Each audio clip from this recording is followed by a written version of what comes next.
welcome to another Looney Tunes review video. If you are new to the channel, make sure you subscribe to follow my journey to review all 1000 Looney Tunes shorts and give this video a like as well. So this is a review for Homeless Hare, and with me today is someone who isn't homeless, SC MacPeter. Say hi! Hello! So, as mentioned, this is Homeless Hare, released on the 11th of March 1950. It had a blue ribbon reissue sometime in the early 60s. It's the 584th in the series, and it's directed by Chuck Jones. You can find this on the Looney Tunes Gold Collection Volume 3 DVD set. It is available in HD, though, on the Young Man with the Horn Blu-ray set.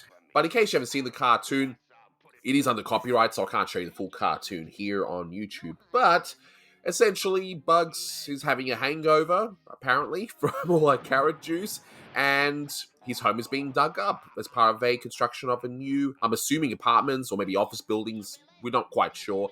And as a result of being wronged, Bugs goes up against the very rude Hercules, who is, well, trying to get this place built.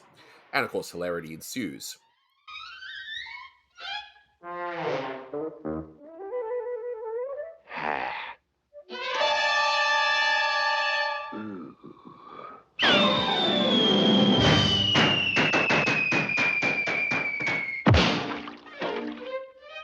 Now, in terms of trivia, there's two. The first one is actually pretty major, and this is the first appearance of John T. Smith in a Looney Tunes short. So John T. Smith does the voice of this construction worker named Hercules, and he'll be in a few shorts coming up, including one of my favorite shorts, where he's like, "What? No gravy?" You know, that's wonderful, wonderful cartoon. I can't wait to do it. But there was another reference where the character actually says, "I'm feeling mighty low." Where does that line come from? It comes from a record by Jimmy Durante and Kenny Candido called, I'm Feeling Mighty Low. And have you actually heard the song? Is it any good? I have not heard in a while. I did not have time to watch it in advance, but I liked it, I believe. Sure. In any case, let's have a chat about this wonderful cartoon. It's your typical Jones Maltese short, and I say that as though it's a bad thing when it's really not, because, you know, this is Jones and Maltese in their prime, and we get some excellent cartoons around this time, and this one is no exception. It is a fantastic, funny short. Would you agree with that? Yeah, this one's really good. It's a great example of 1950 of just how they were producing hit after hit, just knowing these characters so well, and really putting it to test with a variety of situations like this. Exactly, and, you know, this is your, again, typical Maltese Jones Bugs Bunny short where Bugs is pretty much passive. He's just, you know, after a night of, I guess, heavy carrot juice drinking, given what we see in the beginning scene, he's, you know, he just wants to sleep, he's having a bit of a hangover, and, yeah, he's being wronged by this construction worker who, well, I guess no one's given Bugs an offer to buy out his property, as they usually would in this sort of construction thing, but... Yeah, this is a sort of situation that's been going on for decades where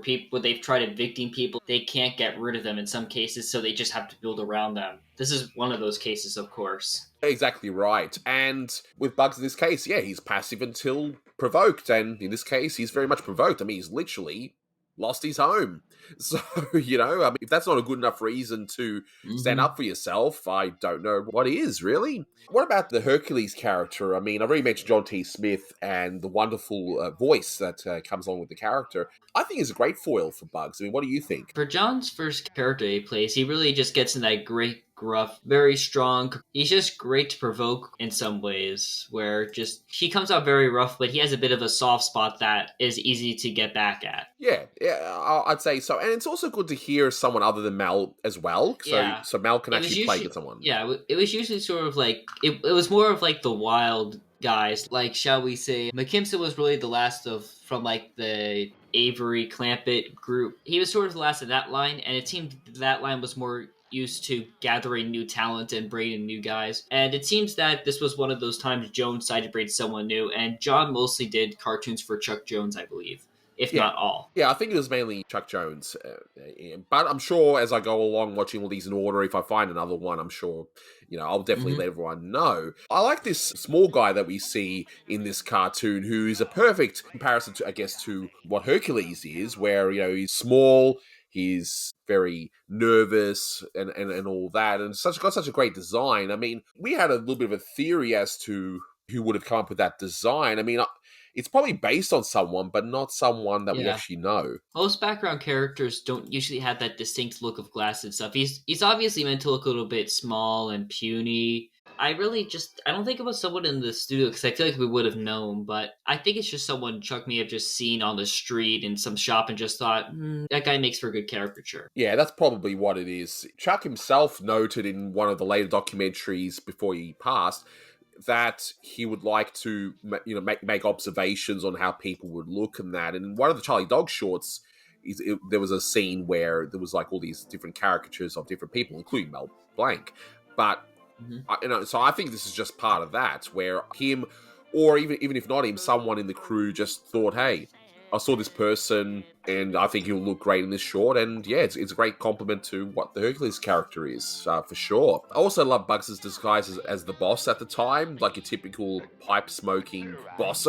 Bugs really goes from place to place in this short. There's not really much transaction between if Bugs is like somewhere there, because like when he's dropping the brick down and just brings the letter to him that, of course, like this means war, and he's not going to stop. He's just up there. There's no really explanation to how he got up there or how quickly he did. He's just up there. Yeah, again, he's lost his home, so I guess he's really determined. And of course, that telegram itself says Eastern Onion, which is a reference to the Western Union, which I've always thought was pretty nice little touch. And of course, he's just from getting him Hercules just flying all the way down. Bugs also gets down just quickly, gets into the disguise as the boss. Yes. I mean, as for that brick gag, what I love about it is that it's funny on its own, where you just chucks a brick, which I thought was pretty aggressive, similar to that scene in Home Alone 2. Kevin's throwing the bricks down from the actual building. But there's a topper in that particular gag, which I thought was pretty good. I thought that was absolutely fantastic. So, are there any gags in particular that you enjoy in this one? I really like the setup more than any particular gag, but I also do really like how Bugs just roams around for a little bit. It doesn't really add much to anything, but I do like the fact he just ends up in water. And of course, that whole thing is just sort of like an homage to Goofy roaming around the building and clock cleaners in a way. Yes. And of course, they had been doing those gags for a little bit. There's a whole musical scene in it done by Al Auguster and Skyscraping a Talkertune. But it is more particularly based on, especially in an expression of what happens in clock cleaners, of course. And of course, Jones was a big Disney, and of course, he really admired Disney stuff, so he was sort of one to throw that kind of thing in. Yeah, and Chuck has always respected Disney, so it wouldn't surprise me if it was inspired by clock cleaners. And yes, okay, Mark Maltese wrote the short and that, so maybe he was inspired by it too, but it definitely reminded me of that particular thing. Hey, what is this? What the... It ain't Saturday night. What's happening around here? Oh, and that Saturday night reference is referring to rural people where they would have a bath once a week, usually on a Saturday night, so they could be ready for the church on Sunday morning. One of my favourite gags is the seesaw gag, and it reminded me of what they did in Sentimental Reasons, and how there was a scene where it was basically the music telling the story of what's actually going on in that scene. Similar thing here, and of course you got Bugs's expressions which tell the gag pretty well, and of course then Hercules's moments of desperation. It works so well. It's definitely a highlight here of this particular short.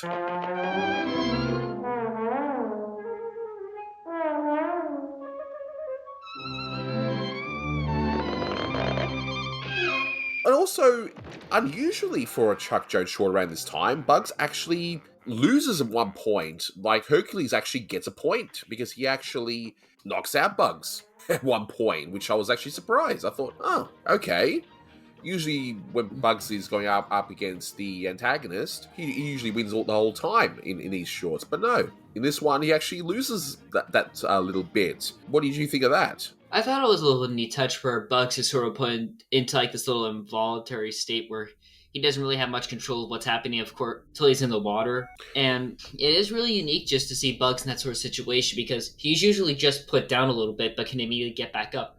But no, it takes him a little bit. Yeah, exactly. And that's what adds to it. It's just incredible. So, of course, then Bugs decides, hey, all right, I was knocked out, but let's get back into it. I'm going to really teach this guy a lesson now. And he does this really weird gag, which, again, is Michael Maltese playing with time, I guess, is that he does all these really weird calculations while holding a really hot rivet.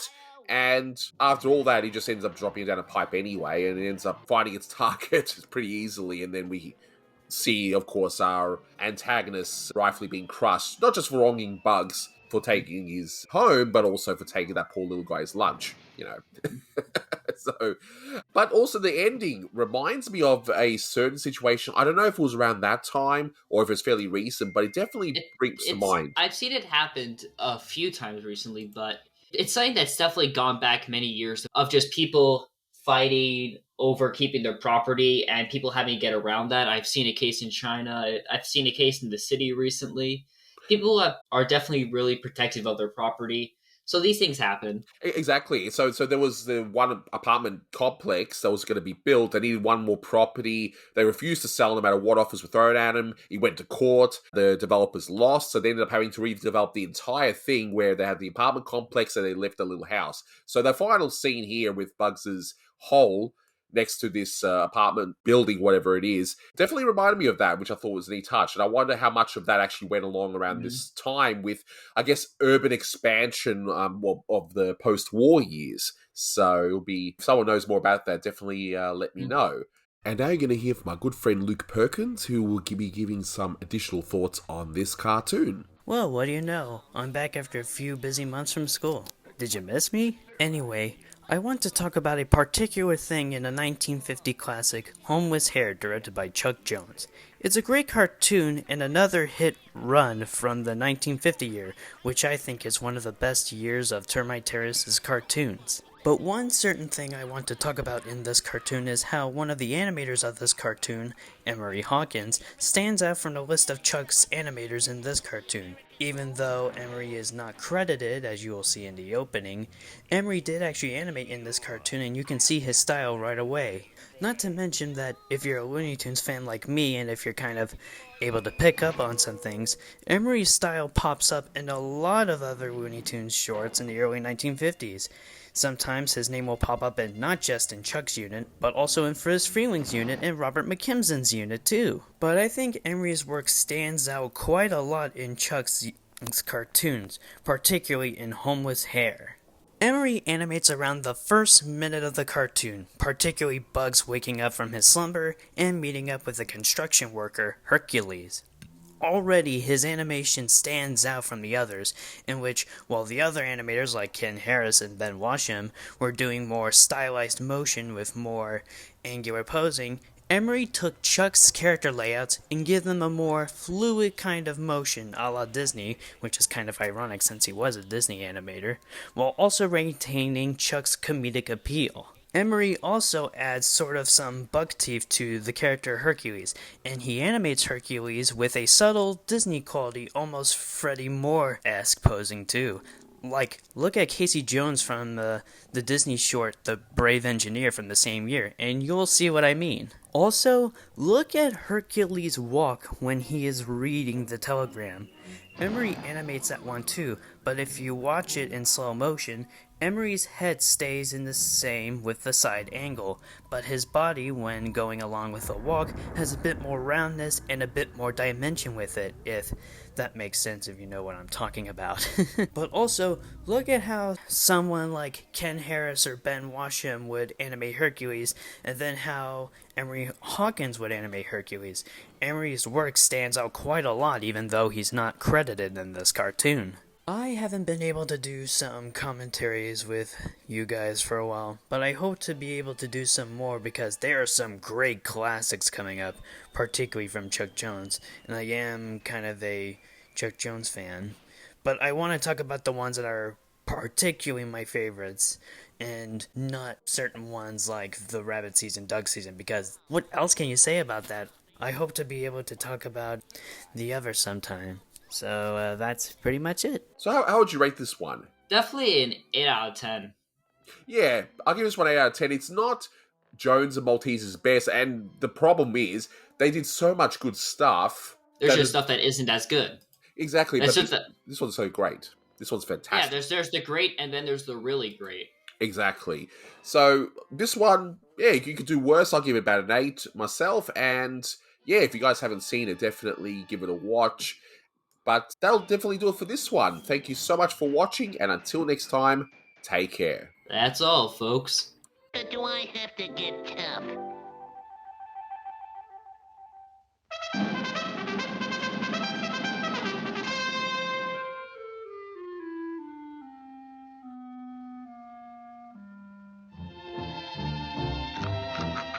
After all, a man's home is his castle.